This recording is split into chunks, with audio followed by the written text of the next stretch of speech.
We love a good gaming recommendation video. Hey guys, welcome back to another video. Today I'm going to tell you 6 gaming recommendations that you should try on your Switch. These recommendations can be for all types of people, whether you just got a Switch for Christmas and have no idea where to start, or if you're an intermediate gamer and you want to try a new game, or if you've been playing for years and there's so many games on your wish list you just need to push one recommendation and see if it's your sign to play these games. We have all the way to a very cozy game, free games, to even a nostalgic game. So without further ado, let's get into it. So the first game we're going to start off strong with, of course, a farming sim. There are so many farming simulators that it can be overwhelming, especially if you're new to the gaming and specifically cozy gaming community. I remember when I first started out and I wanted to try a farming sim, I literally had no idea where to start and which ones were the best. But of course, we're gonna have to start off with a classic, which is Stardew Valley. This is like the farming sims of the farming sims. I've been playing this game for years now and I'm still not bored of it. There is so much to this game and just so much to do. You obviously have the farming aspect to the game where you can farm out your heart's desire with a bunch of different crops. Then you have the animal aspect where you can take care of barn animals or chickens, whatever you want. And of course, the best part of farming simulators is the community that you get to know and love, and maybe even marry them and start your own family. The one thing that I really like about Stardew Valley is of course the pixelated graphics and just how cute and cozy this game is. I will never stop recommending this game. It's just a staple and you need to try it if you haven't. Next up, we obviously have Mario. I feel like at least in the cozy gaming community, there's not enough talk about Mario games. There's so many different types of Mario games, whether you just want 2D platform or a 3D platform, or you want to make your own platforms. Like it's a combination of perfection. It was hard for me to pick one Mario game out of all the ones that I love to play, but the one that I did pick is Super Mario 3D World. Not only do you have that classic gameplay with each world and many different levels within them, but of course there's the 3D twist to it. There's different styles in each level and unique power-ups that you probably haven't seen in previous Mario games. Plus, the nice thing about Super Mario 3D World is that it comes with like an extra bonus gameplay of Bowser's Fury. Personally, I haven't played that yet, but from what I've seen, it looks really cool and it just adds more into the game. Also, this game is really fun to play with multiple people. You can have up to 4 players and I play with my family all the time and it's such a blast. Next up, we have a management game. There are so many different management games.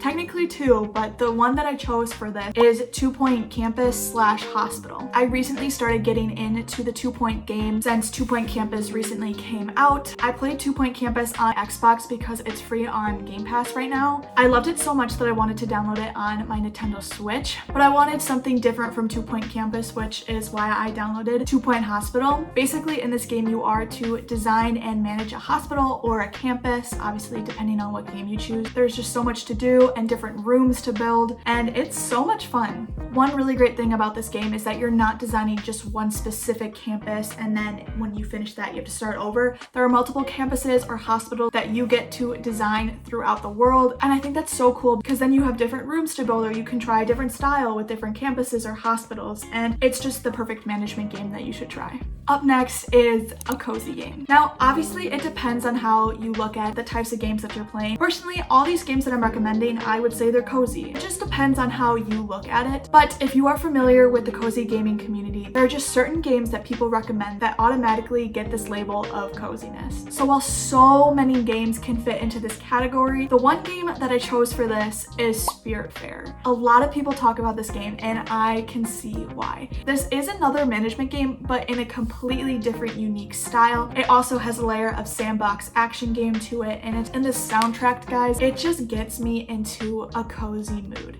Basically, you play as this girl named Stella with her cat, and you go around trying to find spirits so that they can live on your boat, and you feed them and you care for them, and then eventually you have to let them go. It has this kind of sad, emotional aspect to it, but that's what makes it cozy. This is the perfect game to play when you've had a stressful, overwhelming day and you just want to sit down and just relax. Now, obviously, all these games, you do need to pay for them, and it can get pretty costly, especially when you want to try all these different different games, and they can range from $15 to $60. But there are also a lot of free games out there that you can try. My favorite free game on the Nintendo Switch is Sky Children of the Light. This is an open world adventure game, and I haven't put many hours into this game, but what I have played of it, I can't believe this game is free. The graphics are amazing, the gameplay itself is super fun and interactive, and it's just such a good free game for everyone to play. The last category and game recommendation falls under nostalgia. Now, obviously, nostalgia can mean different things to different people. Personally, for me, the consoles that I would play on was my DS and my family's Xbox 360. So games on those platforms hold the most nostalgia for me. But sticking with the Nintendo theme, my favorite game that I played on my DS was the Cooking Mama series. I don't know about you guys, but I literally had Cooking Mama 1, 2, 3 and was constantly playing those games. And then when Gardening Mama came out and Crafting Mama, oh my goodness guys, I was living my best life. And of course Cooking Mama came to the Nintendo Switch, which is Cooking Mama Cookstar. Now obviously, since this is on a completely different console than the DS, it doesn't hold that same feeling that I did when I'd play it on my DS, but it still holds that nostalgia of cooking these recipes. So this game specifically kind of has a more modern twist to it. Some of the recipes are from the crazy trending foods back in the day, like the rainbow grilled cheese, but there still are those traditional meals that you'd see in an original Cooking Mama game.